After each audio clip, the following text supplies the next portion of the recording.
그 1678년도에 이 소설을 감옥 속에서 썼거든요. 첫째, 감옥 속에서 썼는데 이 감옥이 왜 가느냐 하니까 당시에 영국은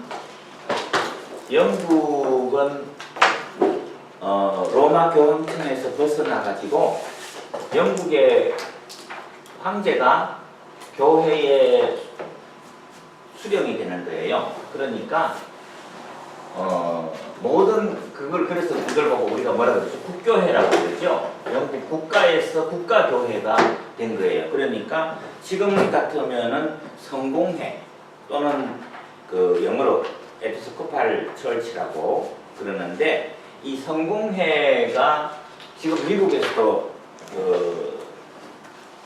가장 큰 교단을 형성하고 있고 한국 사람들도 좀 들어가고 있는데 그러는 그 영국 국교회 제가 자주 인용하는 존 스타트 같은 분들이 다 이 국교회 소속이에요.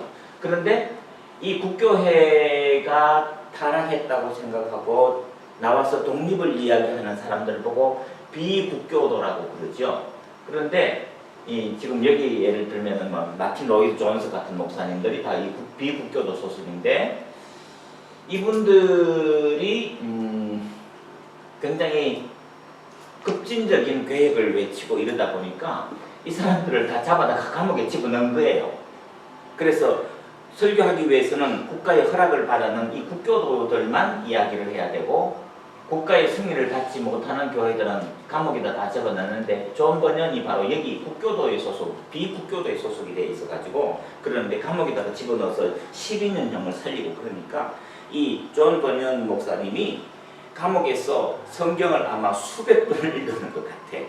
그래서 이 책 보면은 성경 구절을 아주 적절하게 잘 사용을 했어요. 그래서 우리는 이 존 버년의 철로역정을 이렇게 보다가 보면은 이게 성경 어느 것을 암시를 해서 오늘의 이 표현이 됐구나 하는 것을 이렇게 감을 잡을 수 있으면은 굉장히 성경에 대해서 도움을 받고 성경을 보는 폭이 넓어지고 그러는데 그 결론은 뭐예요? 방법은 뭐냐 하면은 어떻게 구원받을 것인가 하는 부분이 있고 그 다음에 구원받은 이후에 어떻게 살 것인가 하는 부분까지 있는데 그러니까 뭐예요? 우리가 구원론에 대해서 우리가 행위가 아니고 믿음으로 구원받았다라고 이야기하는데 그 믿음으로 구원받는 사람이 구체적으로 이 세상에서 어떻게 살아야 되느냐 하는 것에 대해서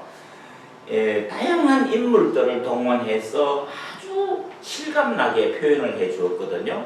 그런데 더 놀라운 사실은 예를 들면 제가 오늘 주로 이렇게 한 30-40분 동안 프린트물 나눠주고 하려고 그러는데 이거는 그 침례교회 이동원 목사님이 자기 교회 고난주간 2주간 특별 새벽 기도회 때 아주 요약을 잘했어.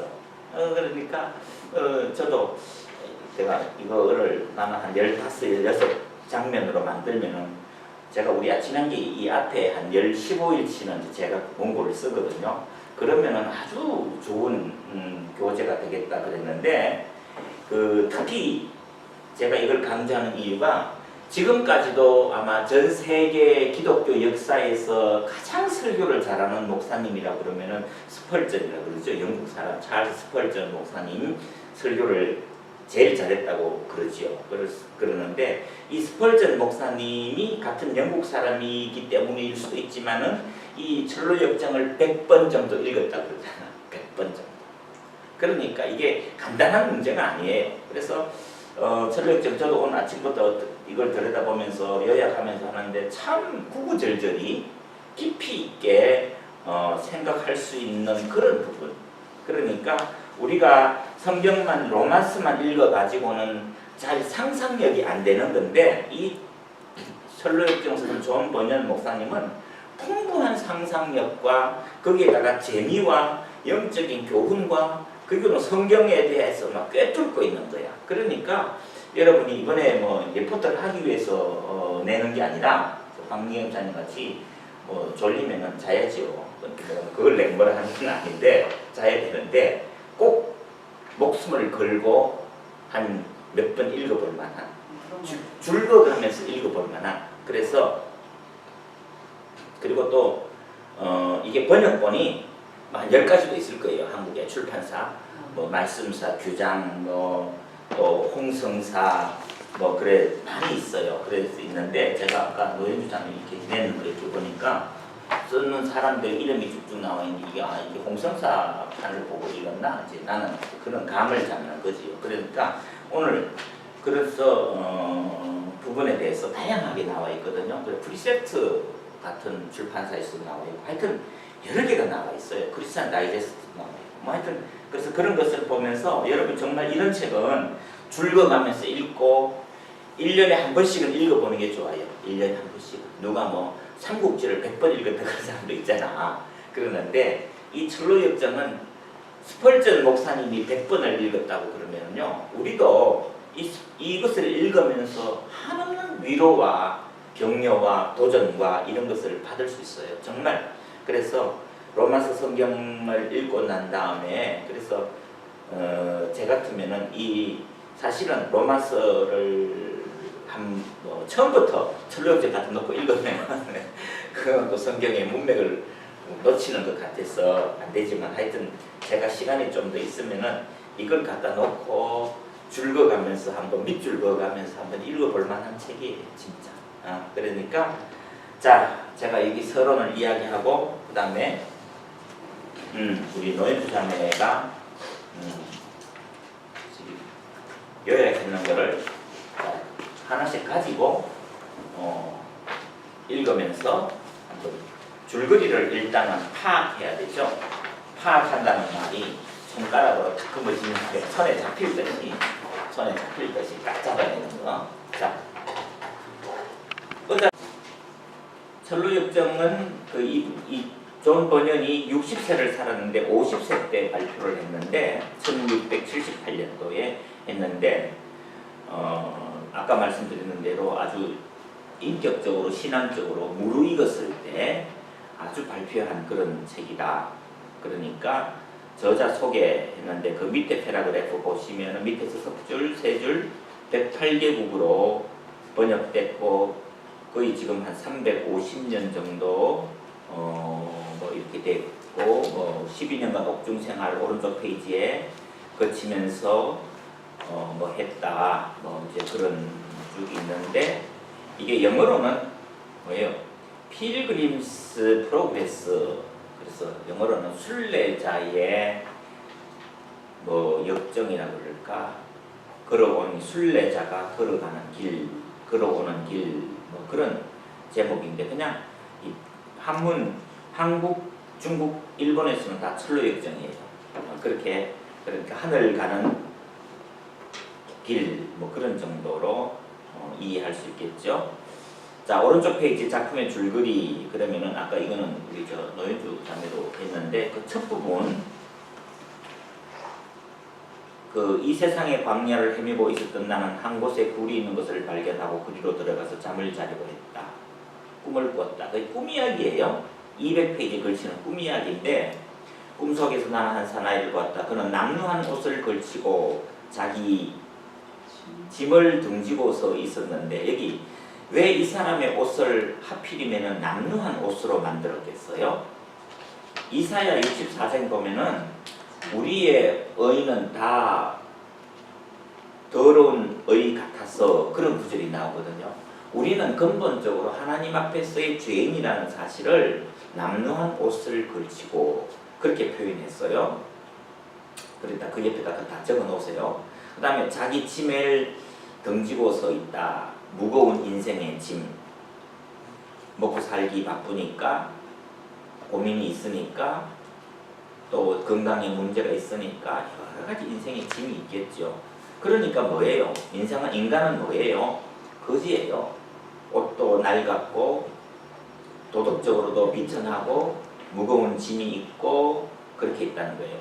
그런데 마지막 줄 손에는 책 한 권을 들고 있었으며 그랬어요. 이 책을 여러분이 쉽게 성경이라고 하는 것으로 우리가 이해할 수 있는데 지금은 성경이 뭐 여러분들 뭐 40~50불 주면 사잖아요. 그죠? 그러는데 300년, 350년 전에 영국에서는 이 책이 얼마나 귀한 거겠어요. 그러는데 이 존 버녀는 직업이 땜장이었어요. 그랬으니까 가난하게 살았다는 거지. 그러는데 이 부인이 시집 오면서 성경을 가지고 온 거야. 그래서 귀한 보물이 된 거예요. 그래서 자기 부인이 가지고 온 성경을 읽고 읽어주세요. 그러니까 여러분 그 좋은 성경을 선물 주는 거가 귀한 선물입니다. 집에 있는 거 뭐 그러지 말고 정말 성경도 요즘 성경이 다양하잖아, 그죠? 네, 그렇게 하여튼 그 봅시다. 그다음 2페이지. 그런데 성경을 읽어가면서 통곡하면서 나는 어찌할꼬 그랬다는 거예요. 그것을 우리가 어디서 봅니까? 사도행전 16장 30절 사도 바울이 감옥에 갇혔을 때에 빌립보 감옥에 갇혔을 때에 지진이 흔들리고 감옥문이 열리고 문이 죄수들이 다 도망가고 그러니까 그 간수가 사도 바울을 보고 뭐라 그랬지요? 선생들아 내가 어찌하여야 구원을 얻을 거냐. 나는 이제 못 죽었다는 거야. 그러는데 나는 어떻게 해서 살아날 수 있는가 라고 하는 질문을 감옥에 갇히는 간수만 해야 될 게 아니라 나도 성경을 읽으면서 내가 어떻게 해야 구원받느냐. 나는 죽을 수밖에 없었다. 그럼 로마서로 돌아갑시다. 로마서는 뭐예요? 1장, 2장, 3장, 20절까지가 뭐예요? 죄인이잖아. 그죠? 어제 제가 낮에 지나가다가 라디오 듣는데 저 토렌스에 있는 좋은 교회 토렌스 좋은 교회 그 침례교인데 좋은 교회 저기 목사님이 암으로 죽었잖아. 근데 그 목사님도 사모님이 엄청 부자라 그러죠. 그런데 나는 목회 못 도와주겠다 그러니까 아마 이혼했다고 그러지. 그리고는 이제 암이 걸려서 그러는데 그래도 교회가 토렌스 장로교회가 깨지는 바람에 그 교회가 갑자기 커졌어 뭐 이제 그랬는데 하여튼 그분 참 설교 잘해요. 저 가끔씩 이렇게 들으면 참 설교 깔끔하게 잘한다 그러는데 그 새로운 목사님이 왔는데 로마서를 12장을 1절부터 2절인가까지 읽으면서 로마서 1장부터 11장까지를 한 5분 동안에 딱 요약을 하더라고. 그래서 내가 이 사람 로마서를 제대로 읽었는구나 그랬는데 1장부터 3장 20절까지 어떻게 해요? 죄인이 어떻게 구원받을 수 있느냐. 3장 21절 그러나 이제는 하나님의 한 의가 있으니 그러나 그랬습니다. 그죠? 그 다음에 4장에서 믿음의 의 도리 아브라함의 이야기 다윗의 이야기 5장에서는 대표 원리가 나오고 6장에서는 그리스도와의 연합이 나와서 예수님이 십자가에 죽을 때 나도 죽었고 예수님이 살아나실 때 나도 살아났다. 7장에 가서는 인간은 율법으로는 구원받을 수가 없습니다. 그래서 8장에 가서 1절에서 그러므로 이 나오는 거예요. 그러므로 인간의 행위로는 구원받을 수 없기 때문에 이제 한 예수 그리스도가 십자가에 죽었다 이거야. 예수님이 십자가에 죽었기 때문에 나도 구원받는다. 그죠? 이게 여러분 로마서를 공부하고 나면 이게 논리적으로 딱 머릿속에 들어와야 된다고. 그래서 9장, 10장은 우리가 배우지 않았지만 구원의 확신성을 다시 한번 이야기하는 거죠. 토기장의 이야기, 하나님의 주권 그 이야기가 나와요. 11장이 이스라엘의 구원. 그래서 11장에 이스라엘의 구원. 12장 1절도 그러므로 내가 하나님의 모든 자비하심으로 너희를 구원하노니 너희 몸을 하나님이 기뻐하는 거룩한 산 제물로 드리라. 이는 너희의 드릴 영적 예배니라. 이렇게 쭉 나와야 되거든. 그래서 이 지금 로마서의 이야기가 그대로 나온다고요. 지금 존 번역이 이야기하고 있는 게. 그래서 나는 어찌할꼬 그랬다는 거지요. 그래서 그 사나이, 꿈속에 있는 사나이, 이 사나이가 기독교 크리스찬이에요. 이 사나이는 이제 뭐 이분은 번역을 할 때 사나이, 지금은 사나이라고 그러지만은 나라고 하는 것이 바로 크리스찬, 크리스찬이라는 거예요. 그래서 이 크리스찬이 그가 어찌할 바를 몰라서 망설이 있을 때 전도자가 그에게 나타나서 전도자가 복음을 전거하는 거예요. 그래서 이 성은 어떤 성입니까? 여기 보니까 멸망의 도시라고 했는데 우리 전통적으로는 뭐라고 그러죠? 장망성. 이 세상은 다 장망성이에요. 망할 성이에요. 장망성이라는 단어가 로마서에 나오죠. 이사야서에 나오지요. 그러니까 이 성경을 알고 읽어보면 아주 재미있습니다. 성경. 그다음에 그래서 그 첫 번째 패러그래프 크리스찬 이름의 이 사나이는 나오지요. 넷째 줄 중간에 찾았어요? 네. 예. 크리스찬 이름의 이 사나이는 일단 집으로 돌아가 식구들과 자기와 함께 이곳을 빠져나가서 건면했다. 결국 식구들이 자기를 정신나간 사람으로 취급한다는 사실을 발견하고 혼자서 구원의 길을 찾기로 결심을 굳힌다. 자, 여기서 첫 번째 문제. 여러분, 가족이 그 장망성을 떠나지 않으려고 그랬을 때에 이 사람이 혼자서 떠나는 것을 여러분 어떻게 생각해야 됩니까? 잘했다, 못했다? 잘했다. 네. 자, 왜 잘했다고 생각하시죠? 그래도 구원을 얻어요. 예. 한 사람은 누군가는 시작해야 되죠. 같이 있으면 뭐예요? 같이 망하는 거지요. 예수님이 말씀하셨을 때는 어떻게 이야기합니까? 예수님 말하기 전에 롯의 가정을 보십시오. 롯이 묵묵하지요. 부인하고 사위하고 안 따라나오는 거니까. 그럼 그게 있으면 뭐예요? 다 망하는 거지요. 롯의 처는 뒤를 돌아보다가 소금 기둥이 됐죠. 그런데 떠나가는 롯과 그의 두 딸은 살아났다. 누군가는 시작해야 됩니다. 예수님이 마태복음 10장 34절, 누가복음 9장 34절 같은 보면 어떻게 해요? 예수님이 이 땅에 오셔서 땅에 불을 던지려 했을 때에 내가 평화를 주러 온 것이 아니라 분쟁을 심으러 왔다. 아비와 아들이, 딸이 어머니와 신앙의 결단을 내려야 될 때에는 인간 가족이라도 따라가면 안 돼요. 왜? 같이 망하는 거니까. 반대로 내 혼자 구원받겠다고 예수님 만나러 간다고 처자식 내버리고 혼자 감난산에 가는 거는 그거는 뭐예요? 그거는 이단이다. 그거 구별해야 됩니다. 그죠? 가족을 버리는 것이 그 뭐지? 신천지. 신천지에 부인이 들어가서 애도 안 키우고 가정을 안 돌본다. 그럼 어떻게 해요? 이혼해도 된다? 안 된다? 된다. 예. 그거 분명히 해야 돼요. 그러니까 여기서도 이 크리스찬이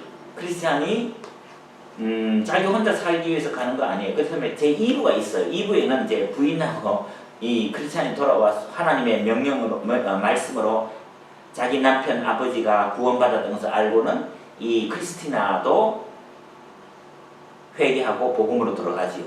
그렇게 우리가 먼저 미래를 볼 수 있습니다. 자, 그 다음 패러그래프. 저는 헷갈리는 게요. 신앙이 결단을 내려야 할 때 나 혼자라도 간다. 근데 가족을 버리는 거 똑같은 말 같지만 계속. 그거는 버리는 게 아니고 구원의 가족을 구원하기 위해서 내가 먼저 믿음을 가지고 확실한 믿음을 가지고 다시 가족에게로 돌아오지. 내 할 일을 하면서. 그렇죠. 그게 2부야. 2부인데 내가 미리 여기서 이야기를 했는 건데, 자, 그런 질문을 가지고 의문을 가지고 이거를 자꾸 읽어 나가야 됩니다. 그죠? 예. 두 번째 패러그래프. 그는 이 저주받은 도시를 그의 장망성이라고 그랬습니다. 저주를 벗어나 멀리 보이는 불빛을 향하여 달려가기 시작했다. 그곳에 가면 등에 짊어진 그의 짐이 그로부터 떨어져 나갈 것이라는 사실을 그는 알고 있었기 때문이다. 문제 해결이 된다는 거예요. 그 다음 도중에 그는 이거는 유순이라는 인물과 고집이라는 사람을 만나게 된다. 첫 번째로 만나는 사람이 유순이라는 말은 조금 번역이 그랬는데 유약, 연약, 예, 유약, 연약이라고 표현한 게 있는데 여기는 저기 우리 노현주 자매가 받는 책에는 우유부단이라고 번역을 했어요. 그 말이죠. 그러니까 여러분 사람이 악해서 죄를 짓는 경우도 있지만 연약해서 죄를 짓는 경우가 더 많아요. 연약해서. 제대로 무슨 말이에요? 어린 애는 어른은 길 가다가 돌부리가 있어도 걸렸어. 뭐예요? 넘어질 뻔하다가 다시 중심을 잡습니다. 그죠? 그런데 겨우 그런 말을 띄는 아이는 뭐예요? 곧장 넘어지죠. 교회 곧잘 빼먹고 조금만 일로 시험 들고 그러는 사람들을 여러분 우리가 어떻게 해요? 아, 아직 어렵구나. 위로해주고 격려해줘야 되지. 그것도 못해. 이러면 안 된다. 노인들은 그걸 왜 넘어져요? 노인들은. 힘이 없어. 기분도 없지만은 나이 들면은 이 거리 감각이 없어진대요. 판단력이 뒤떨어진대요. 이게 운동신경이. 그래서 노인이 되면은 안전 운전을 해야 되는 앞차와의 거리를 100m 이상 놓고 뛰어가라, 달려가라. 왜요? 그 돌발 상황이면 브레이크를 팍 밟아야 되는데 브레이크를 팍 못 밟는다고. 어른은. 마음은 그런데. 그죠? 이번에도 뭐 어디 저 동부 그 파킹장에서 브레이크를 밟아야 되는데 가스 페달을 밟았다든지 그런 것들.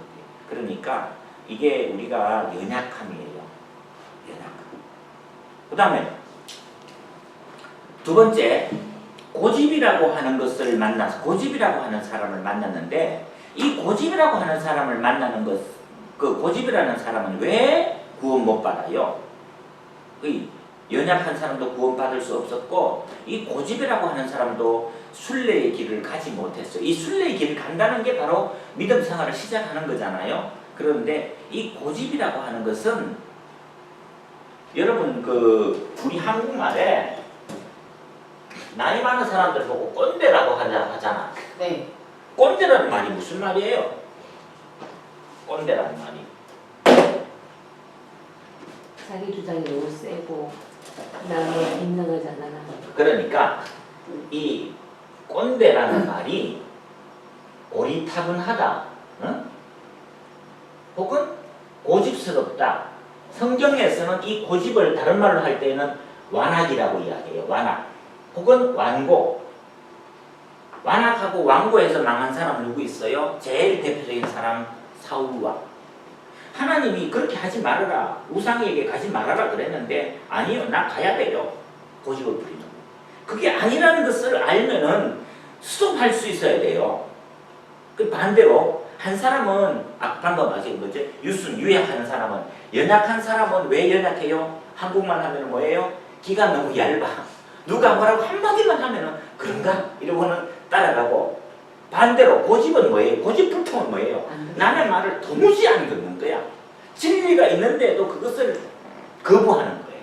그게 반대, 양반대예요. 그죠? 하나는 너무 흔들리고 갈대처럼 너무 흔들리고 한 사람은 고집불통이야.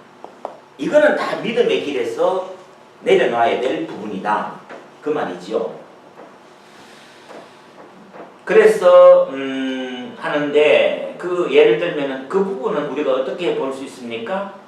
예수님이 마태복음 13장에서 복음의 씨앗을 뿌렸을 때에 4가지 밭이 있지요. 길가밭, 고집불통, 도무지 씨앗이 들어가지 않는 것. 그 다음에 뭐예요? 가시떨기밭, 돌짝밭, 옥토 이러는데 가시떨기밭 같은 거는 뭐예요? 흔들리는 거지. 조금 하다가 조금만 어려움이 있으면은 그냥 포기하고 연약하게 남의 말 듣고 그게 아니래. 그러면은 그런가 해가지고 그냥 넘어가는 것. 그렇게 해서는 믿음의 길로 갈 수 없다. 그 말이지요. 그런데 그래서 이 사람들이 이 절망의 높이 나는 수렁에 빠지게 돼요. 그런데 그 절망의 수렁에 빠져가는데 맨몸이래 올라오는데 뭐가 있어요? 덩어리에 무거운 짐, 세상 짐을 지고 가는 거라. 무거운 세상 짐을 먹고 살다 보니까. 근데 참 저도 이 부분에 대해서 우리가 참 뭐 누구를 비판하고 비난할 게 아니라요. 여러분 참 어렵게 신중하게 기도해야 될 부분입니다. 왜요?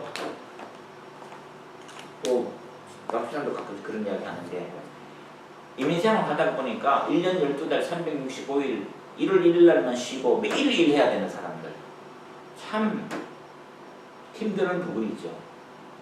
그 무거운 짐이 있어요. 그런데 하나님께 기도해야 되죠. 예, 기도해야죠. 하나님. 그러는데 이 절망의 늪에 빠져있는 사람이 막 가라앉았어요. 그러나 때마침 도움이라는 신사가 와서 그를 구출해 준다. 도움이 내밀은 손에 의해서 단단 위로 올라온다. 그러는데 다 빼먹었는데 여기도 빠졌는데 그 도움이라고 하는 사람이 끌어주면서 동시에 자기 밑에 수렁에 빠져도 가다가 뭔가 바닥이 단단한 데가 생기는 거야. 그게 뭐예요? 발판이 있어요. 발판. 우리가 고난을 당할 때에 힘든 상황이 있을 때에 힘든 상황, 예를 들면 그 2차 세계대전인데 그런 이야기 있어요. 어떤 선도가 영국에서 가난해서 있는데 비행기가 와서 폭격을 했어요. 그 한치 남았던 집이 폭격을 맞아가지고 움푹 내려갔어요. 그러니까 그 사람이 뭐라고 기도했어요? 하나님 나에게 기도할 지하실을 주시는군요. 이렇게 기도. 그게 바닥인 줄 알았는데 바닥을 쳤어요. 그러면 이제 위로 올라갈 일만 남았다고 생각을 하는데 바닥 밑에 뭐가 더 있어요? 지하실이 있더라는 거예요. 이 인생의 고난이라는 게 그런 부분이 있는데 그래도 우리가 무저갱은 아니잖아. 무저갱은 왜 지옥이나 끝없는 바닥 수렁으로 빠지더라도 그건 죽는 거잖아. 그런데 바닥에 뭐가 있어요? 디딤돌이 있는 거야. 발판이 있는 거야. 하나님이 감당치 못할 시험당함을 허락지 아니하시고 시험당할 점에 피할 길을 내사 우리로 능히 이기게 하시느니라. 네. 이런 하나님의 위로가 있거든요. 그러니까 너무 낙심하지 말고 힘든다고 할 때에 맥이 풀리고 포기하고 나는 죽었구나.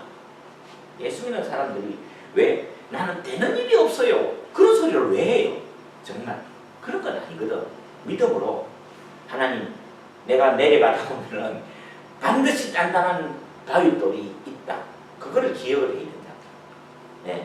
그래서 이 사람이 이제 일어섭니다. 그것을 하는데 위에서 또 누가 건져줘요? 도움씨가 미스터 도움, 헬프. 근데 여러분 성경 구절 저희를 내게 주신 아버지는 만유보다 크심에 아무도 아버지 손에서 나를 빼앗을 수 없느니라. 요한복음 10장 28절 요한복음 14장 18절 내가 너희를 고아와 같이 버려두지 아니하고 하나님이 주님이 우리를 반드시 견뎌주신다. 그러고 나서 또 우리가 고난을 당할 때에 기억해야 될 구절이 뭐 있어요? 로마서 8장 28절 하나님의 뜻대로 부르심을 받은 그들은 하나님을 사랑하는 자고 그의 뜻대로 부르심을 받은 그들은 모든 것이 합력하여 선을 이루느니라.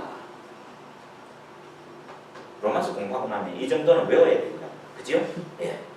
환난 날에 나를 부르는 내가 너를 건지리니 네가 나를 영화롭게 하리로다. 시편 50편 15절 말씀 너는 내게 부르짖으라. 내가 내게 크고 비밀한 일을 이루리라. 예레미야 33장. 이런 거는 그런 하나님의 도움이 있다. 그리고 나서 그 사람이 그 도움을 받고 난 다음에 이제 계속해서 순례의 길을 가고 있는데 중간 부분에 다시 길을 떠난 후 얼마 안 가서 그 그리스도는 세속 현인을 만났는데 세속 현인을 줄여서는 뭐라고 그러죠? 현자. 그 무슨 말이냐 하면은 지혜로운 사람, 월드리 와이즈맨, 똑똑한 사람을 만났어요. 그 똑똑한 사람을 만나가지고 그 사람을 따라서 가는 도덕촌에 갔어. 도덕이라고 하는 마을에 갔어. 만나는 사람이 합법시와 그랬는데 이건 다른 말로 하면 율법과 예절이라는 것이 뭐예요? 우리의 세상에 상식과 양식 있는 것, 교양미 있는 것. 그러니까 뭐예요? 여기서 딱 보니까 뭐예요? 지금 세속현인을 그러니까 이제 이 믿음의 동문에서 처음에는 예수 믿고 난 다음에 교회 안에 들어가 보니까 교회 안이 뭐예요? 다 천사만 있는 줄 알았더니만 뭐예요? 교회 안에 세상의 논리가 있어요. 돈 많은 사람이 큰 소리 치고 얼굴 잘생긴 사람이 권력 있는 사람이 앞장서고 뭐 공부 많이 한 사람이 대접받고 뭐 이러는 거야. 근데 이게 뭐예요? 세상의 현실이 처세술이 교회 안에 들어가 있더라. 이렇게 됐을 때 우리가 무슨 도전을 받습니까? 믿음, 예수도 돈 있어야 믿지요. 예수도 권력이 있는 사람이 예수 잘 믿는 것 같고 장로 먼저 되고 권사 먼저 되고 그런 거 아니에요. 그런 도전이 지금 여기 와 있는 겁니다. 그래서 세속현인은 뭐예요? 현자, 세상을 지혜롭게 사는 사람들을 만나보니까 그래서 뭘 만났다고요? 도덕촌에 가서 예의 바르고 합법이라고 하는 말이 뭐예요? 율법이라는 말이에요. 그래서 저 사람은 법 없이도 살 수 있는 것 같아. 그러니까 예수 믿는 사람도 적당하게 살아야지. 그죠? 하나님 말씀만 믿고 어떻게 살겠어요? 이제 그 말이에요. 그 다음에 예절이라는 것은 뭐예요? 교양미 있게 잘 했는데 그걸로 이 사람이 구원을 받을 수 있는가? 그래서 그 권유에 굴복하려고 할 때 또다시 전도자가 나타난다. 그래서 교회 안에 와서 직분도 올라가고 집사도 되고 권사도 되고 장로님도 됐는데 뭐예요? 구원의 확신이 없는 거예요. 참 믿음의 도리가 아니고 세상 법칙대로 하는 거죠. 그거는 정도가 아니다. 지금 그 말이죠. 그래서 세 번째 장면입니다. 크리스찬은 유혹에 약한 자신을 자책하면서 그거는 믿음이 아니구나. 믿음이 아니구나. 응? 그거는 믿음이 아니구나. 권사 투표에서 자기가 떨어졌다고 내 믿음이 약하구나 그러지 말라고. 그거는 하나님과 아무 관계없어요. 그죠? 자신을 자책하면서 전진을 계속하여 인자가 있는 곳으로 나아간다. 인자가 있는 곳으로 나아간다는 말은 굿윌, 좋은 선의의 뜻을 가지고 있는 사람이 나아가서 어떤 집에 들어가서 문을 두드리는데 어떤 집에 도착해서 그게 집에 내부가 안내되기 전에 집에 들어갔는데 문이 닫혀 있어요. 이건 이어서 그 말을 빠졌는데 그래서 문을 두드렸어요. 어떻게? 기도하면서 주님을 만나야지요. 우리 믿음 생활에 있어서 아는 것만 안 됩니다. 낙심하고 실망하고 절망할 때 우리가 어떻게 그 위기를 벗어나느냐? 하나님 앞에 고요히 나가서 기도할 수 있어야 됩니다. 기도할 수 있어야 됩니다. 시편 109편 여러분들 제가 그 구절 말씀 안 드렸는 것 같은데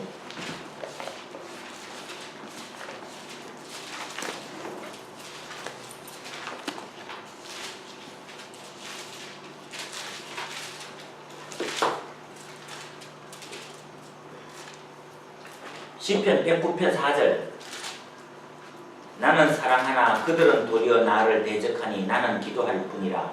이것을 히브리 원어에서는 나는 기도할 뿐이라가 아니라 나는 기도이다. 나는 기도이다. 기억할 만한 구절입니다. 어려움이 있을 때 자꾸 이것저것 따지고 생각하고 싸우고 억울하다고 그러지 말고 기도할 뿐이라. 그런데 나는 기도입니다. I am prayer 영어로 말합니다.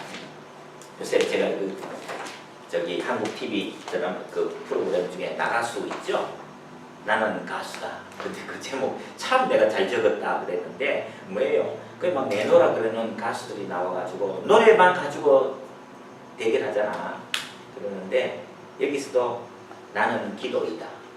내가 기도를 열심히 한다 그게 아니라 나는 기도 그 자체다. 다른 말이 아니에요. 나는 기도입니다. 나는 기도입니다. 내가 기도합니다가 아니고 나는 기도입니다.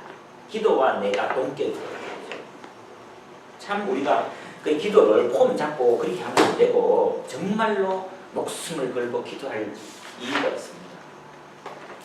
그래서 여기서도 이 크리스찬이 그 집에 들어갈 수 있었던 이유가 뭐냐니까 기도로 문을 두드렸어요. 마태복음 9장 7절처럼 문을 두드리고 구하고 찾고 그러면 문이 열린다. 그렇게 됐습니다. 그리고 나서 예수님께서는 그런 말씀하셨죠. 누구든지 내게 온 자는 내가 결코 내어 쫓지 아니하리라 라고 하는 말씀을 이야기했어요. 그래서 그 집에 들어가서 해설자를 만나요. 해설자를 만나는 그가 이제 여러분 그 우리 노인주 자매 했는 것도 2페이지 넷째 줄에 해석자를 만났는데 이 해석자를 만나가지고 이제 이 해석자를 통해 가지고 그 집에 들어가서 그 집에는 방이 7룸이 있어. 방이 7개가 있어요. 그 7개의 방을 하나하나 찾아다니면서 믿음의 도리에 대해서 배우게 됩니다. 첫 번째 방은 구도의 방, 구도자의 방 있어요. 옆에 어디다 적어 놓으세요. 구도자의 방에 들어가서 그 구도자가 보는데 구도자가 갖추어야 될 제일 중요한 것은 뭐예요? 진지한, 성실함이 필요하다. 뭐예요? 한 번, 두 번 해보다가 포기하지 말고 꾸준히 한 우물을 파야지요. 믿음은 한 우물을 파야 되잖아. 돌을 닦을 때 1년, 2년 닦으면 안 되잖아. 10년을 닦아야 되잖아. 그 이야기예요. 구도자의 방에 찾아갔습니다. 그런데 두 번째 그 구도자의 방, 두 번째 방에 가니까 먼지가 자욱히 있어. 그런데 이 사람이 크리스찬이 막 바닥을 쓸었어. 너무 더러우니까. 그런데 먼지가 푹 일어났어. 그럼 뭐해? 또 쓸었어. 아무리 쓸어도 안 돼. 그러면 어떻게 해야 돼요? 네? 나와야지. 물 뿌려야지. 물 뿌려야지. 그죠? 그게 먼지 가득한 것을 열심히 쓰는 게 우리의 율법입니다. 우리의 선행입니다. 우리의 노력입니다. 아무리 해도 안 돼요. 착한 일만 하나 나쁜 일도 하지. 실수도 하지. 그런데 일단 우리 집에 그 청소하는 사람들 딱 보면 마당에 다 와가지고 물 틀어가지고 마당에 한번 쫙 뿌리고 부 하면서 먼지를 하면서 하잖아. 마찬가지로 우리의 인생에 있어서 인생에 문제가 있었을 때에 내 마음을 깨끗하게 하는 방법이 뭐예요? 예수님의 십자가의 보혈이 필요해요. 물과 피를 다 쏟아주신 분. 그래서 내가 깨끗하게 되는 겁니다. 두 번째 먼지 가득한 방은 예수님의 보혈이 필요합니다. 세 번째 급욕과 인내라고 하는 소년의 방에 끌려갔는데 급욕은 뭐예요? 급한 욕심.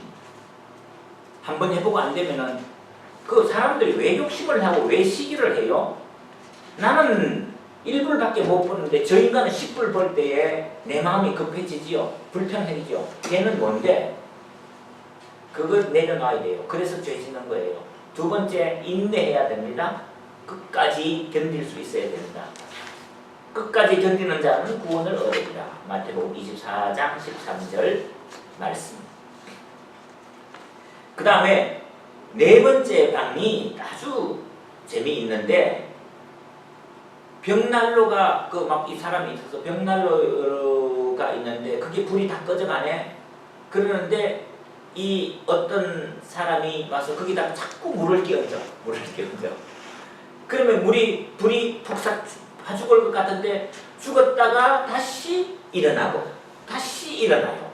그래서 여기 아주 재밌는데 이 벽난로에 불이 이렇게 탁 올라갔는데 물 붓는 사람이 있고 기름을 대주는 사람이 있어요. 호수에. 이거는 뭐예요? 사탄이에요. 이거는 뭐예요? 성령님이에요. 그래서 우리가 신앙의 열의가 꺼져가고 믿음의 열정이 식어져 갈 때에 사탄은 와가지고 자꾸 그만해 됐어 좀 쉬어 이러는데 그래도 우리가 다시 일어설 수 있는 용기가 어디서 나오느냐? 성령 하나님이 우리를 밀어주신다니까. 기름을 계속해서 공급해 주시는 거야. 성령의 기름을 계속해서 받아야 우리가 낙심하지 않을 수 있다. 신앙의 원리가 있습니다. 다섯 번째, 어떤 방에 들어갔는데 그 문 앞에 무장 괴한이 궁궐을 탁 지키고 있는 거예요. 궁궐의 속에 들어가려고 그러는데 그거는 뭐예요? 똑같지요? 그러는데 무장 괴한들이 그 방에 들어가 있는데 한 용사가 나와서 칼로 그냥 그 괴한들을 탁 무찔렀어요. 그러니까 사탄을 도망치고 겁낼 게 아니라 싸워야 될 때도 있구나. 야고보서 4장 7절 마귀를 대적하라 그리하면 너희를 피하리라. 귀신 들린 사람 만났을 때 도망부터 치면은 개가 따라올 때 탁 돌아서서 개하고 탁 싸울 준비를 해야 되지. 도망가면은 개가 끝까지 따라옵니다. 예. 5번째, 지난번에 보는 6번째, 감옥 문 앞에 도착했습니다. 그 집을 들어가 보니까 쇠창살로 된 감옥의 문이 있어요. 그 말은 이미 육신의 정욕과 안목의 정욕에 끌려가서 감옥에 갇힌 불쌍한 성도를 바라봅니다. 그런 다음에 마지막 7번째는 무서운 꿈을 꾼 사람의 방에 들어가 보니까 거기서 마지막 최후 심판의 환상을 발견한다. 여기에 해석자를 만나게 되고 이 부분은 다 빠졌고 여기서도 해설자를 만나가지고 마지막 그쪽 페이지 176페이지 밑에서 넷째 줄 하늘의 도시로 가는 여로로에 수반되는 온갖 권한과 절차를 알게 된다. 이게 7가지 방이에요. 절차가 7가지 방을 우리가 발견하게 되고 신앙의 여러가지 신앙 믿음 생활 하려고 그러면 이런 권한도 있고 저런 권한도 있고 이런 유혹도 있고 저런 유혹도 있지만 하나님이 우리를 도와주시는구나 하는 것을 믿고 절망하지 마십시오. 그래서 이 사람이 이제 마침내 십자가가 있는 길로 나아갈 수 있게 된다. 그러면서 이제 전반부가 끝나는 거죠. 갈보리 언덕에서 만날 수 있어요. 자, 177페이지 그 뒤에서 담 꿈속에서 양쪽에 담이 있는데 그 담의 이름은 구원이고 그거를 무거운 짐을 걸머지고 올라가니까 못 올라가지요. 그래서 히브리서에 보면은 얽매이기 쉬운 짐을 다 벗어버리라 그런 말씀도 있어요. 히브리서 3장에. 그래서 그 십자가로 앞에 갔더니만 이제 드디어 짐이 풀어지고 자기가 가뿐한 몸으로 주님을 찬송할 수 있게 된다. 그러니까 뭐예요? 우리가 인생의 무거운 짐은 수단 방법이나 이런 도령 그런 거 가지고 되는 게 아니라 십자가 그늘 앞에 내려가서 내 짐을 내려놓아야 돼요. 내 마음의 무거운 짐을 어떻게 해결해 보느냐? 십자가 그늘 앞에 나아가야 된다. 십자가 앞에서 용서받아야 된다. 그 말이지요. 그래서 우리가 로마서에서 공부했는 것대로 하면은 그리스도와의 연합이죠. 주님이 십자가에서 다 죽어주셨기 때문에 내가 노력하고 깨닫고 시험 보고 공부해서 내 문제가 해결되는 게 아니라 내가 이것 십자가 그늘 앞에 내 모든 짐을 내려놓을 수 있는 용서함을 받는 기쁨. 그래서 예수 믿는 거다. 그리고 나서 이 사람이 십자가 밑에 내려갔더니만 여기 여러분 그거 나눠주는 것은 없는데 아까 우리 노영주 자매 했는 이 페이지 보면은요 둘째 패러그래프 넷째 줄 크리스찬이 십자가 앞에 다다랐을 때 그의 등에 짊어졌던 무거운 죄의 짐이 스르르 저절로 벗어져 무덤 입구에 떨어진다. 그러면서 빛나는 옷을 입은 세 사람이 나타났어. 그 세 사람이 성부, 성자, 성령 하나님이 사람으로 나타나 있는데 첫 번째 사람이 하는 말이 죄사함 너의 죄가 용서함 받았다 그런다는 거야. 성부 하나님이.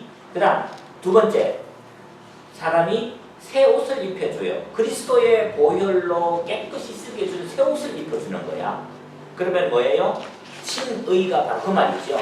우리의 죄인의 옷을 누더기 옷 제일 처음에 입었던 그 누더기 옷을 다 벗겨버리고 그리스도 예수로 옷 입으라 그러잖아. 사도 바울이 그리스도 예수로 옷 입어라. 그래서 누더기 옷을 벗고 새 옷을 입혀주는 것이 성자 예수님의 친의예요. 친의, 의롭다 하심을 받는 거. 그 다음 세 번째 성령 하나님이 어떻게 해요? 내 머리에 구원받는 사람의 도장을 찍어주는 친의. 인치심을 받는, 인치심을, 그 인자가 도장 인자예요. 인치심을 받는 거야. 에베소서 1장 13절. 그렇게 해서 이 사람은 구원을 받은 확신을 받고 이제 믿음의 길을 계속해서 가는 겁니다. 이게 로마서 8장까지예요. 그래서 그 다음 이 프린트물 보세요. 이제 이 소설은 이미 구원받았지만 아직 구원받기를 기다리며 다시 가던 길을 나서는 크리스찬을 비춰준다. 구원받고 난 다음에 그러면 이제는 룰루랄라하고 그냥 대충 살면은 구원받느냐? 그러면은 뭐가 된다 그랬죠? 율법 폐기론자, 도덕 폐기론자 돼서 구원파와 같은 이단이 된다. 구원받았다고 해서 함부로 막 살아도 되느냐? 그건 아니라는 거야. 그게 뭐예요? 그러면 우리가 이제 어떻게 살아야 되겠습니까? 라고 하는 것을 보여주는데 구원받은 사람들에게도 계속해서 시련이 올 수 있습니다. 그래서 십자가에서 미궁까지 가는 길목이 나오는데 미궁이라는 게 아름다운 궁궐 그 말이에요. 미궁. 그러는데 이 궁궐로 가다가 첫 번째 만나는 사람이 우둔씨예요. 단순씨, 심플. 심플이 왜 어리석은 거예요? 복잡한 것도 문제지만 도매금으로 예수 믿지 말라 이 말이에요. 대충 됐어. 어쨌든 구원받으면 되는 거 아니야? 믿음 생활을 그렇게 대충 해요. 대충 그 말이죠. 두 번째 정반대되는 사람이에요. 게으름씨를 만나는 겁니다. 좀 더 자자, 좀 더 졸자. 예수님이 다 해주는데 내가 왜 고생해야 돼? 그것도 사탄의 꼬임입니다. 감격하는 사람은 열정을 가지고 살고 있습니다. 세 번째 사람을 만나는데 십자가 언덕길에서 내려오면서 철면피를 만나는 사람인데 철면피는 뭐예요? 잘난 척하는 사람. 남들이 뭐라 그러든 말든지 눈치 안 보고 내 멋대로 사는 사람. 그런 사람을 보고 철면피라고 그랬어요. 그렇게 해서 길을 내려오는데 갑자기 그 언덕에 양쪽에 담이 있었다 그랬죠? 그런데 그 담을 뛰어넘는 반칙하는 사람들이 나타나는데 그 반칙하는 사람들이 한 사람은 허레씨예요. 형식은 갖추었는데 내용이 없는 사람. 위선씨. 속은 안 그러면서 금만 번지르하게 하는 사람. 그러니까 허레씨와 위선씨는 비슷한 사람이에요. 실제적인 진실한 신앙의 고백이 없는 경우. 그래서 그 사람들은 전부 다 잘못되는 겁니다. 그리고 난 다음에 이 사람이 자 다시 돌아와서 여기 교재 177페이지 넷째 장 거기 중간쯤에 보면은 도중에 만나게 된 그 사이에 이제 허레씨와 위선씨를 만나가지고 편한 길 파밀로 가는 길을 벗어나고 정로로 가야 된다. 그렇게 됐습니다. 그리고 난 다음에 조금 더 가다가 보니까 미궁 입구에 도착을 했는데 미궁 입구에는 두 마리 사자가 있어요. 아까도 그 두 명의 잔인한 군인들이 있었는데 이번에는 두 명의 사자가 있다. 그러니까 두 마리 사자는 역시 사탄이다. 그런데 베드로전서 5장에 보면은 너희 근신하라 깨어라 너희 대적 마귀가 우는 사자와 같이 두루 다니며 삼킬 자를 찾나니 그랬는데 그 우는 사자는 어떤 사자예요? 막 종횡무진하는 사자가 아니고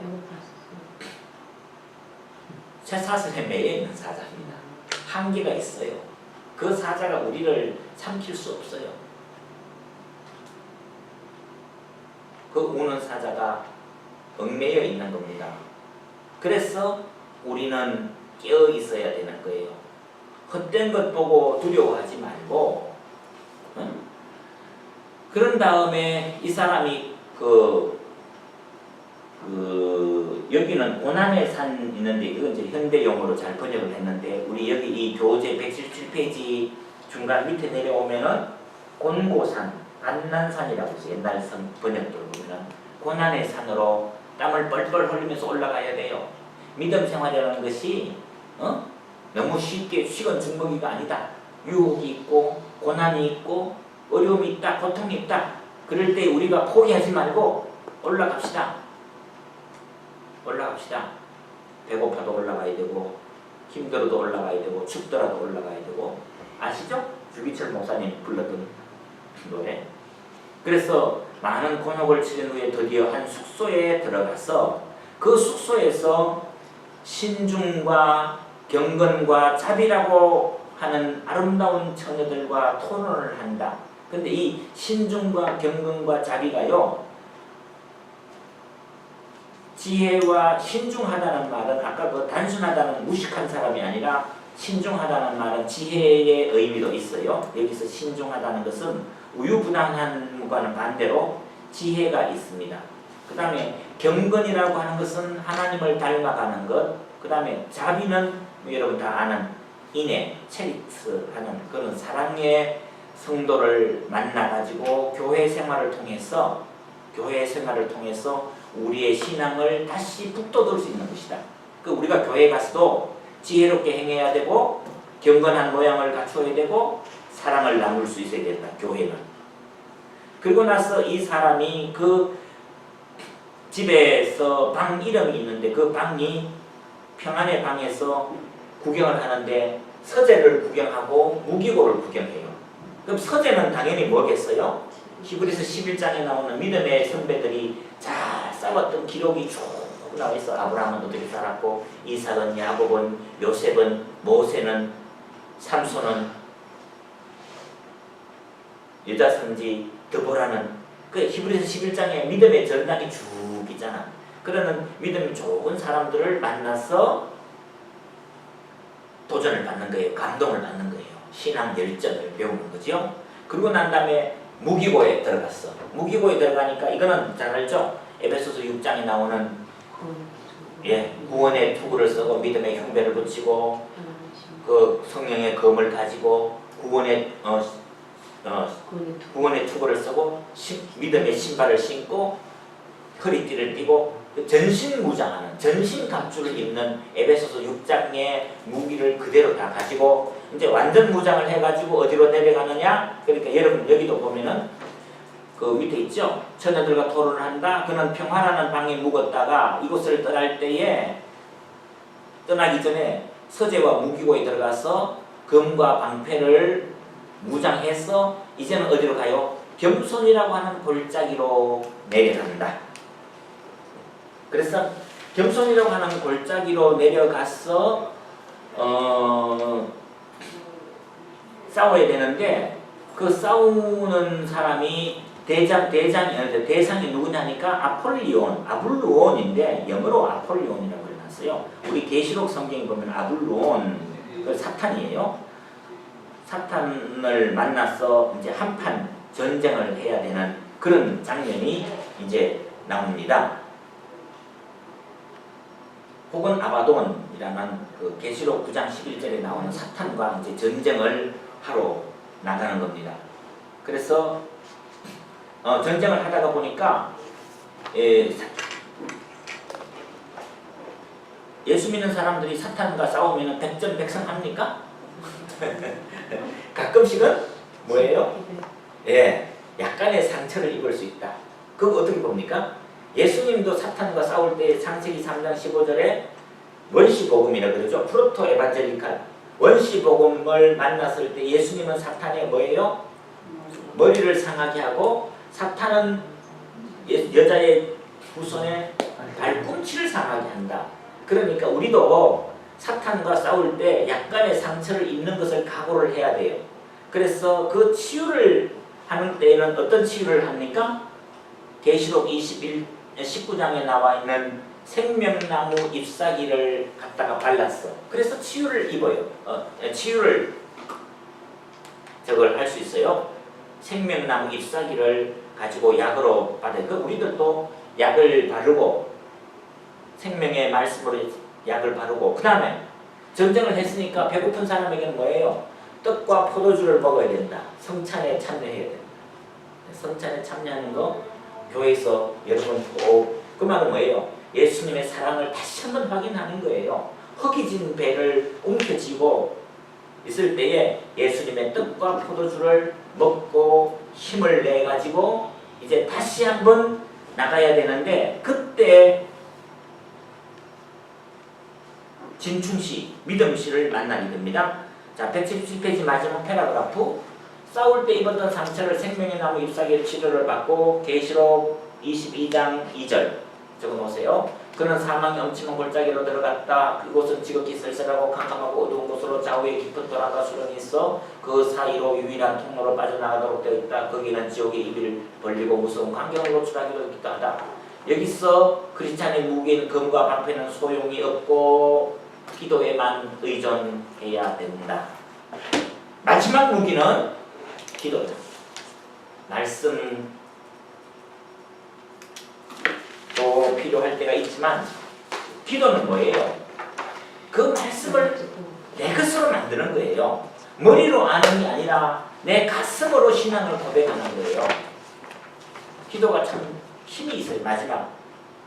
마지막에 117페이지 검과 무기는 필요 없고 검은 뭐예요? 성령의 검, 말씀의 검이었는데 이제는 기도해야 될 때가 됐다는 거예요.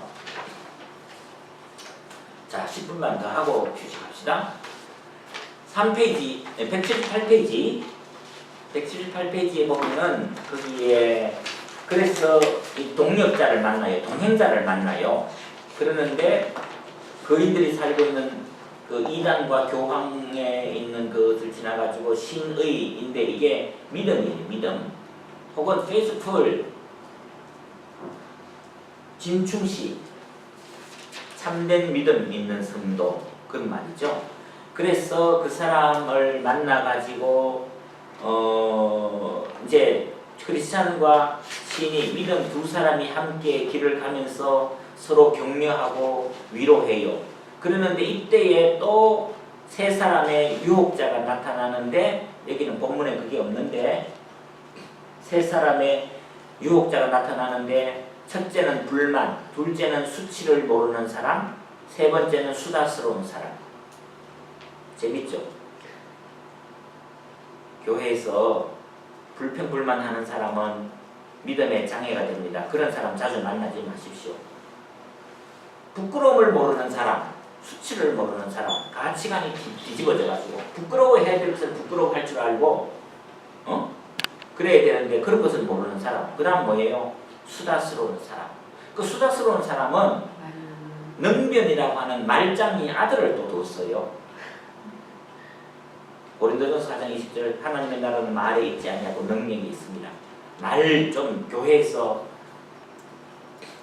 여러분 교회에서 교인들끼리 카톡방 하는 거 저는 별로 좋다고 생각 안 합니다.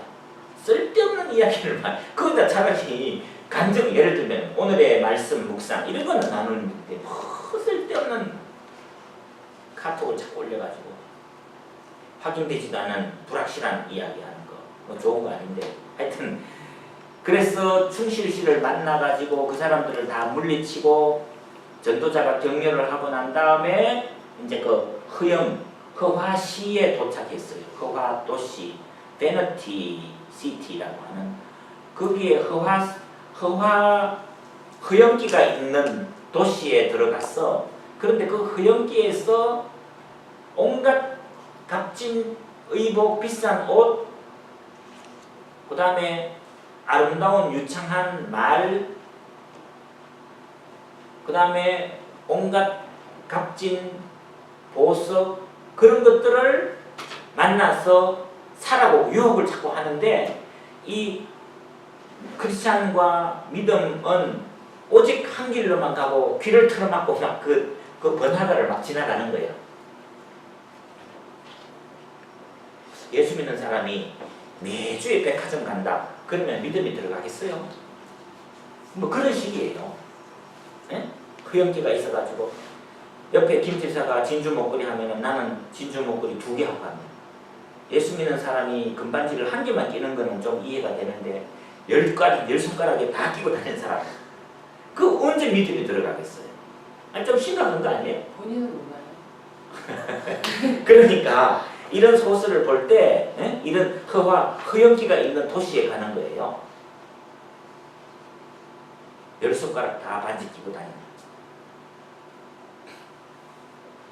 그래서 크리스찬과 믿음이 오직 한 길로만 가서 그거는 그들도 안 보니까 어떻게 해요? 장사꾼들이 와가지고 두 사람을 다 체포해서 감옥에 집어넣어버리고 고문을 한다.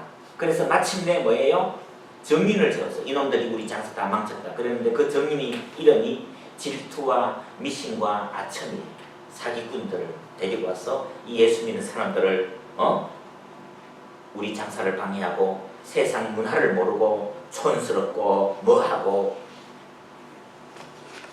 제가 시간이 없어서 긴 이야기 안 합니다만은 교회 갈 때에 깨끗한 옷을 입고 가는 거는 맞는데 화려하고 사치스러운 옷을 입고는 가지 마십시오. 여러분, 교회 목사님이 유행에 뒤떨어지는 거는 문제가 있지만 그렇다고 해서 유행에 첨단을 긋는다는 건 그건 좀 그렇다. 그지요? 저는 아주 값비싼 와이셔츠나 넥타이 주면은 가지고 오는 사람 생각해서 한 번은 하는데 두 번은 잘 안 합니다. 근데 여자들은 그걸 그렇게 잘 알아. 저절로 외우고 싶지 않아. 내가 긴 이야기 하면 시간이 5분밖에 안 남기 때문에 자, 그리고 난 다음에 그래서 마침내 여기도 그 노영주 장면이 했는 거 보니까 그 이탈릭체로 작은 거 그런 건 잘했어요. 덜 중요한 거는 이탈릭체로 글자를 포인트를 하나 줄여가지고 딱 집어넣어 한행을 띄워놓으면 더 좋은데, 그런 세상에 필요한 것들을 가지고 몽땅 이 그리스도인들의 마음을 빼앗아가는 거죠. 그리스도인들의 마음을 빼앗아가는 거죠. 그렇게 빼앗아가면은요 설교가 안 들어가요. 말씀이 안 들어가요. 참 마음이 어디 있느냐가 중요한 거거든. 그래서 마침내 이 진충씨, 페이스풀 한 믿음씨를 화형에 처해버리는 거예요. 그러면 이제 믿음이 끝났어요? 그럼 이 사람은 어떻게 가요? 이 크리스찬은 어떻게 순례의 길을 갈 수 있습니까? 자기의 그토록 믿었던 믿음씨가 화형당해버리면 어떻게 해요? 새로운 친구가 하나 만났는데 그게 뭐예요? 소망이에요. 소망이라고 하는 측면을 만나야 됩니다. 그래서 우리가 믿음이 바닥에 떨어졌을 때에 죽음 문 앞에서는 어떻게 해야 돼요? 부활의 소망을 가져야 돼요. 죽음의 문 앞에서 우리가 부활의 소망을 가져야 됩니다. 그래서 소망씨를와 함께 친구 삼아서 이제 가게 되는데, 여기서도 역시 사심과 애전, 돈을 사랑하는 것과 구두쇠와 인색한 사람과 세상에 사로잡혀 있는 사람을, 온갖 사람들을 다 만납니다. 그런데 문제는 뭐예요? 이 사람들이 다 예수 믿는 사람들이에요. 명목상의 그리스도인들을 말하는 겁니다. 자기 욕심 챙기는 사람, 돈을 사랑하는 사람, 그 다음에 세상에 집착해 있는 사람, 금은 보석에 마음이 빼앗긴 사람, 인색한 사람, 구두쇠. 예수 믿는 사람이 절제할 수 있고 전략해야 되지만은 과감하게 헌금하고 선교하고 구제할 때는 과감하게 해야 됩니다. 그런 이야기예요. 자, 소망을 갖게 되는데 그 소망이라고 하는 친구를 만나가지고 가다가 보니까 안일의 땅에 들어갔어요. 안일의 땅, 이지 플레인이라고 하는 안일의 땅에 들어갔는데, 여기는 대마, 세상을 사랑하여 바울을 던지고 버리고 데살로니가로 가버렸던 대마의 이야기도 나오고, 금광, 은광 입구에서 대마를 만나가지고 있고, 소금 기둥 변했던 롯의 첩을 만나고 샛길로 빠져나가는 유혹도 받고, 그 다음에 헛된 것을 믿으라고 유혹하는 소리도 듣고 그러는데, 여기서 중요한 이야기가 거기에 우리 안일의 골짜기 178페이지 중간 쭉 내려와서 안일의 골짜기를 통과하다가 거대한 절망에 부딪혀서 지하 감방에 갇힌다. 그래서 거기서 막 이제 3일 동안을 끙끙 앓고 있어요, 이 크리스찬이. 그러는데 기도하고 낙심하고 있는데, 절망하고 있을 때에, 여러분 우리가 절망하고 낙심될 때에 기도해야 되는데 기도가 그렇게 쉽게 안 나와요. 이 사람들도 보면은 3일을 기도를 안 해요. 요나가 물고기 속에 들어 며칠 있었어요? 3일 있었는 이유가 있어요. 예수님이 3일 있었다고 하는 말도 되지만 요나도 3일 있을 동안에 처음에는 물고기가 요나를 덥석 삼켰어요. 그런 다음에 요나가 죽은 줄 알았더니만 기절했는 줄 알았더니 그 속에 들어가서 살았다 그러잖아. 그리고 나서는 뭐예요? 처음에는 하나님 내가 잘못했습니다 그러지 않고 열내죠. 하나님 이럴 수 있습니까? 어떻게 나한테 이럴 수 있습니까? 내가 뭐 잘못했어요? 그러면서 하나님하고 싸우지요. 그러고 난 다음에 회개가 터져 나오는데 그 시간이 필요한 거예요. 그게 3일 동안 있었어요. 이 그리스도인들도, 그리스도인과 소망이라는 사람도. 그러는데 끙끙거리고 있다가 이제 기도하는데 기도하면서 가만 생각하니까 이 그리스도인이 약속이라고 하는 열쇠를 가지고 있었던 것을 이제 기억하는 거예요. 그 다음 줄에 약속이라고 하는 열쇠를 소유했다. 그래서 그것으로 문을 열고 나오는 그 절망의 구름텅이를 빠져나오는 거예요. 그 약속이라고 하는 열쇠는 뭐예요? 하나님의 말씀입니다. 하나님의 약속입니다. 하나님의 약속. 구약 신약의 그 약자가 약속이라는 거잖아. 약속의 약자예요. 구약 신약. 오래된 약속과 새로운 약속. 그래서 자유로운 사람이 됐다. 그 다음 얼마 후 소망씨가 크리스찬이 즐거움의 산에 도착합니다. 이제 드디어 그리스도인들이 예수 믿는 즐거움이 있어요. 기쁨이 있어요. 다른 책에 보면 기쁨의 산이라고 나와 있는데 기쁨의 산에서 예수 믿는 기쁨을 누릴 수 있는 거예요. 거기서부터. 그러고 난 다음에 그 즐거움 기쁨의 산에서 4명의 목자를 만나는데 그 4명의 목자가 지식, 경험, 조심, 성실이라고 하는 사람을 만나게 된다 하는 건데 거기서 지식, 경험, 신중이라는 말이 경계, watchful 하는 거예요. 그 다음에 성실하는 것. 뭐 그건 우리가 다 아는 건데 거기서 이제 목자들을 만나가지고 무장을 하곤 했는데 거기에 또 잘못된 사람들도 있지요. 무지와 아첨과 무신론자와 같은 사람의 미혹의 인물들도 만나요. 그런데 그것을 기쁨의 산에서 배운 지식과 경험과 신중과 성실의 지혜를 가지고 다 물리치고 난 다음에 마지막으로 천국의 진주빛 대문을 보면서 영광스러운 나라로 구원을 받아 가더라. 그리고는 천국 예수님의 혼인잔치에 참여하고 예수님께서 우리를 환영해 주시고 하나님의 백성으로 되는데 그 마지막 천국 문 들어갈 때에 DOB 출생증명서를 내놓으라 이거야. 신분증 내놓으라 이거야. 마지막 천국 문 앞에서 마지막 점검했는데 이게 born again 했느냐 이거예요. 너는 구원 받았느냐. 구원 받았는 증거가 있느냐 이 말이야. 구원 받았는 증거. 그거 내놔야 된대.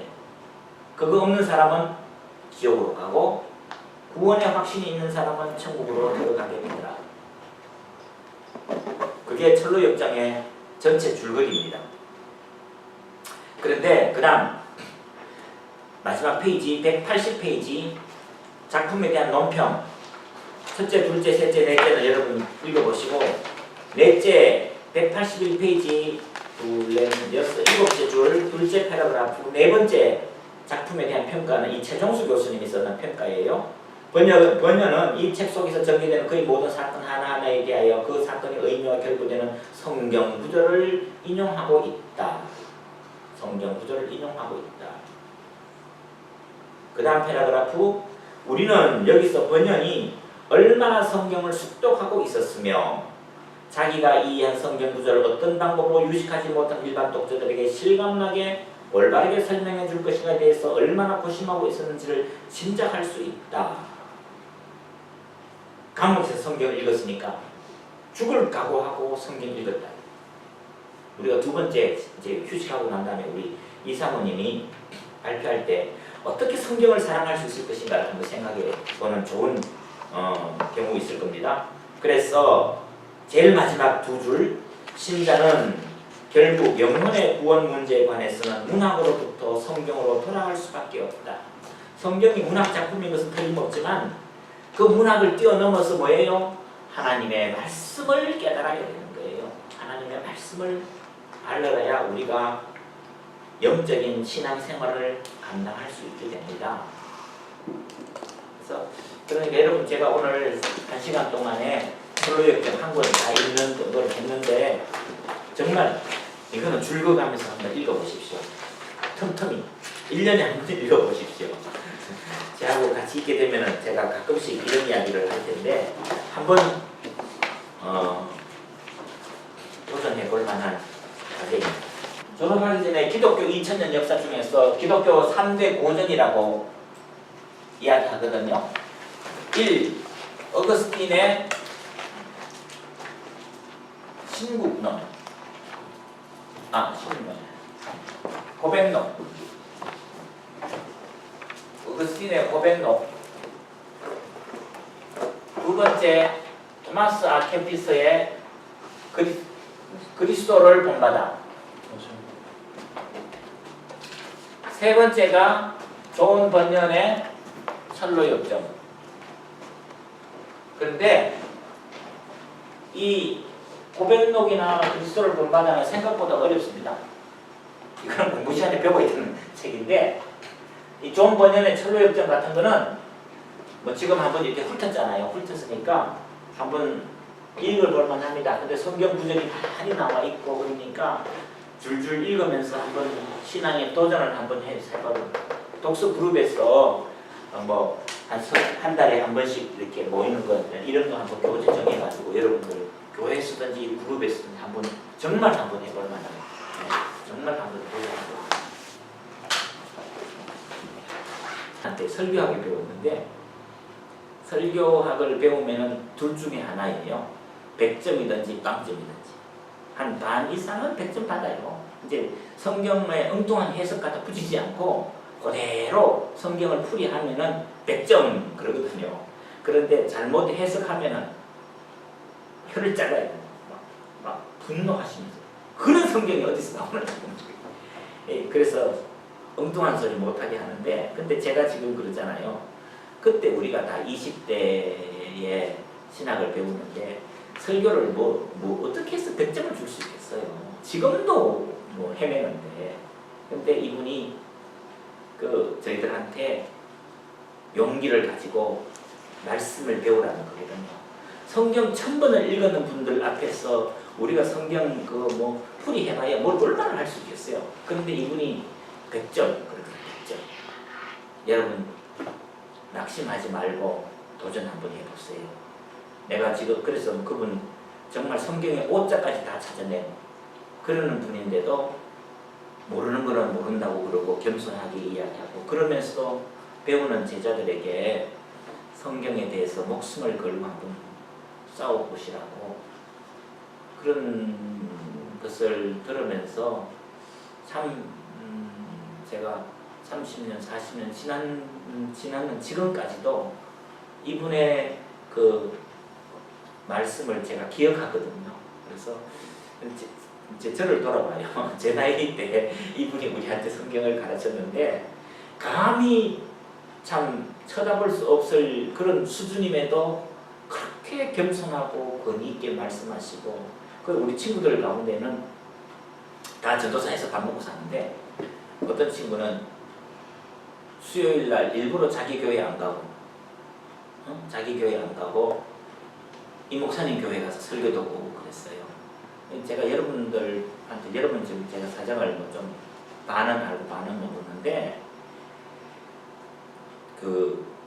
저희들은 신학교 다닐 때에 평일날 교회에 부흥회한다, 뭐 누가 죽었다, 뭐 신방한다 그런다고 해서 결석하면은 그거 다 F 처리해요.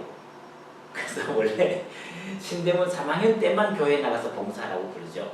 그렇지 않고 뭐 학비가 모자라니까 전도사 해야 됩니다 그러는 사람들은 담임 목사님한테 다 이야기하면 다 양해해줘요. 전도사들 보고 수요일날 교회 나오라 그러는 목사님은 좀 이상한 목사님이에요. 제가 왜 이런 이야기 하느냐면요, 여기 이민교회는요 그렇지가 않아. 공부하는 학생인지 전도사인지 헷갈려. 근데 그거는 좀 너무 지나친 것 같다는 생각해요. 그래서 하여튼 뭐 중요한 이야기는 하여튼 성경에 목숨을 걸었는 분이 어떻게 성경을 읽었고 어떻게 하나님의 말씀대로 살았는지 하는 것을 한번 우리가 들어봅시다. 먼저 읽었던 우리 사모님부터. 그러니까 그런 좀 관점에서 한번 발표를 해주시면 좋겠네요. 네. 거기 3페이지에 이분이 9가지 기적을 체험했다 그랬잖아요. 근데 그걸 너무 요약을 해놔가지고 이게 기적인지 아닌지 딱 감이 안 오는데 그 9가지 중에서 그 시절에 피난 시절에 예, 피난 시절 그랬습니다. 근데 보세요. 3페이지에 산속으로 피난 가서 숨어 살았는데 다른 집의 청년들은 다 잡으러 인민군이 왔는데 이 박이천 목사님은 청년은 안 잡아가는 거야. 왜 그랬는지 자기는 지금도 모른다는 거죠. 그리고 이제 도저히 집에 있기가 불안해가지고 나중에는 찾으러 오면은 부모들을 잡아가니까 더 이상은 집에 못 있겠다 싶어서 산속에 들어가서 성경을 읽어야 되겠다 그러고는 집을 싸가지고 이튿날 아침에 새벽밥을 먹고 떠나가지고 집을 나가는데 나가다가 보니까 아차 내가 성경책을 안 가지고 가더래요. 그래서 다시 방 안으로 들어가서 책상 위에 있는 성경책을 딱 집어가지고 나가는데 대문을 나가는데 저쪽에서 인민군 2사람이 박이천 청년을 잡으러 오는 거예요. 그래서 숨어있다가 그 사람들이 지나가고 자기는 산속으로 피해갔다. 그러면서 이 사람이 이러는 거예요. 내가 만약에 처음부터 짐보따리 속에 성경책을 집어넣어놨으면은 나가다가 인민군하고 부딪혀서 자기는 잡혀갔다는 거야. 그래서 그 12초의 시간 그리고는 뭐 피난 갈 때에도 남들은 다 이 길로 가는 건데 자기는 왠지 글로 가면 안 될 것 같아가지고 대동강을 건너서 남쪽으로 가고 또 피난 오고 그랬는데 폭격당하지도 아니하고 피난길에서 굶지도 안 하고 또 서울까지 와가지고는 이북 사람들 모이는 영남교회 가서 고향 형님 만나가지고 문제도 해결하고 그 다음에 뭐 부산으로 피난 가가지고 1년 있다가 명함도 못 내미는데 주변의 사람들이 도움을 받아서 여기 부산 남교회라 그러면은요 부산에서 가장 이름 있는 교회인데 어떻게 이북 출신의 평양 출신의 전도사가 남교회에 전도사를 하러 가느냐 이런 일들이 계속 이분에게는 그래서 자기가 9가지 기적이라고 했죠. 9가지 기적이 연속적으로 막 하나님이 정말 끌고 가듯이 그런다고 해서 항상 기쁨이 넘쳤느냐 그 밑에 있잖아요. 어떤 집사님 집에 가가지고 밥을 얻어먹어야 되는데 그 집사님이 점심을 안 주더래요. 그런데 자기가 점심 안 주더라고 불평하면은 그 집사님하고 목사님하고가 사이가 불편해지고 그러기 때문에 너무 배가 고파가지고 잠이 안 오는데 어떤 때는 그 가마솥에 누른밥을 끓여서 숭늉을 5그릇이나 먹고 자야 될 정도로 배가 고팠다. 그런데도 이 믿음의 끈을 놓지 않았다. 그랬더니만 하나님이 지금 이런 기적을 베풀어 주신다. 그 말은 무슨 말이에요? 그래서 이분이 우리 정신신대원에서 교수를 한 30년 했어요. 왜 30년 했나 그러니까 그렇게 해서 유학 와서 50년대 60몇 년도에 유학을 와가지고 웨스트민스터 그때 뭐 미국 온 것 자체가 어려울 텐데 젊은 나이에 미국 와가지고 근데 제가 보면서 참 야 어떻게 그럴 수 있었나 그랬는데 그때 애가 6살, 4살, 2살 애가 3명인데 사모님은 아무런 돈도 없는데 가족들 챙겨를 자기가 걱정이 되지만 눈 딱 감고 미국에 왔다는 거예요. 미국에 와가지고 그것도 유학생 케이스로 배 타고 비행기 타고 아니고 배 타고 미국 군함 타고 여기 와가지고 LA에서 그 필라델피아 웨스트민스터까지 그레이하운드를 3일 밤낮으로 타고 갔었는데 그러면 뭐예요? 한두 달 지나니까 서울에서 편지가 왔는데 가족들이 생활비가 없다는 거예요. 그랬는데 이분이 그때 웨스트민스터 신학교에 에서는 학생들에게, 외국인 유학생들에게 한 달 식비를 52불을 장학금으로 주는데, 자기가 그 돈을 쓰지 않아도 됐던 이유가 주방에서 일을 하면은 밥은 공짜로 먹여준다 그러더래요. 그래서 기숙사 식당에 가서 일하고 그 52불을 한국으로 보내가지고 생활을 할 수 있도록 만들어주는 거예요. 야, 그런 믿음이 어떻게 생겼냐? 나는 내가 그러는데 이 책에는 안 나왔는데 우리한테 그때 가르칠 때 그 이야기 한번 했어요. 그래도 안 되고 그러니까 신문을 돌렸대요. 이목은 청년 유학생으로 와서 신문을 죽으면서 정말 힘들게 일을 했는데 어느 날 내일 모레 시험을 쳐야 되는데 너무 피곤해가지고 잠깐만 자야지. 그리고는 잤대. 그러는데 새벽이 밤새도록 자버린 거야.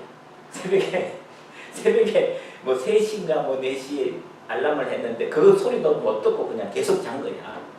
그런데 그때는 유학생들한테 시험 패스 못하면은 한국으로 돌아가야 된대. 그래갖고 이제 한국으로 돌아가야 되나 그러면서 시험 공부를 못했으니까. 그래서 2시간인가 뭐 4시간밖에 공부를 못했대요. 그런데 이제 한국으로 추방되느냐 안 되느냐는 기로에 있어가지고 시험을 치고 딱 갔는데 시험지를 딱 보는 순간에 2시간 공부했는 게 다 나왔더래요. 그래서 우리가 제가 그런 그 하나님의 인도하심, 그 참 하나님께서 정말 손을 잡고 끌고 가시는 듯한 그런 그 기쁨이 있었어요. 아까 우리가 철로 역정에서 이 크리스찬이 온갖 고난과 시련을 다 당하잖아요.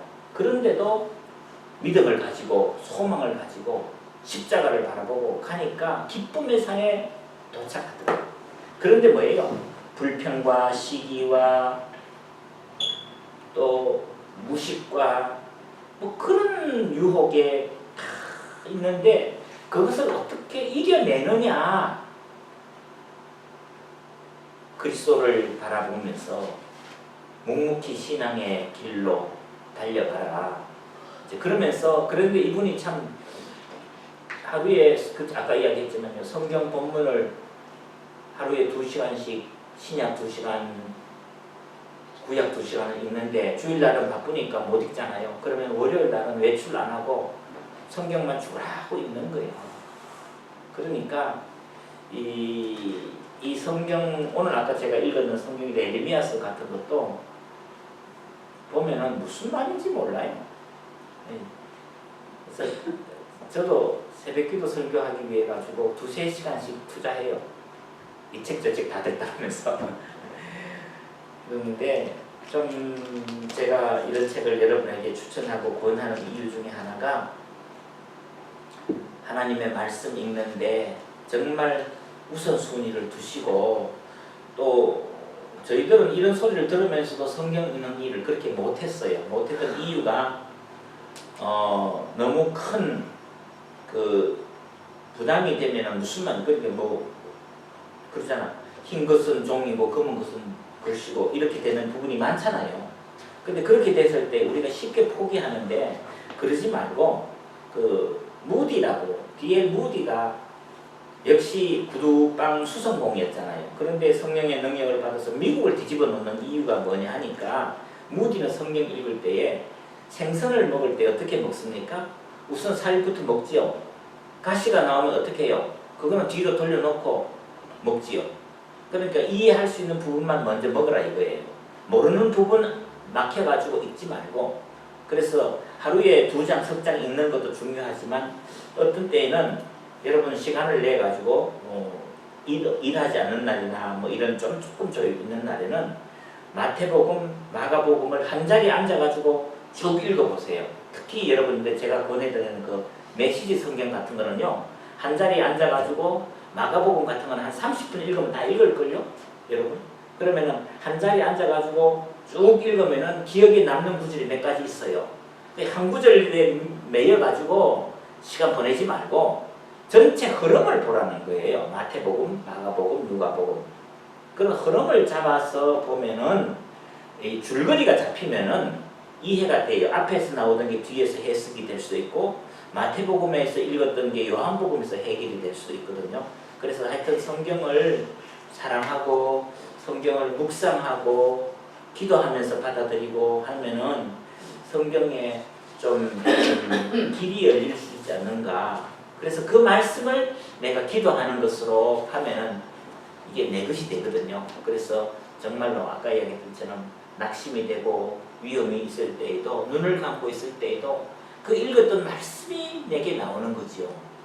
예, 말씀이 내게 영혼이 되고 기쁨이 되고 용수숨치고 그래서 우리가 예수 믿는 기쁨을 누릴 수 있다 하는 것이 이 박희천 목사님의 성경을 읽는 것에서 여러분이 좀 한번 기억하고 한번 목표를 세우고 한번 싸워볼 만한 것이었으면 좋겠다.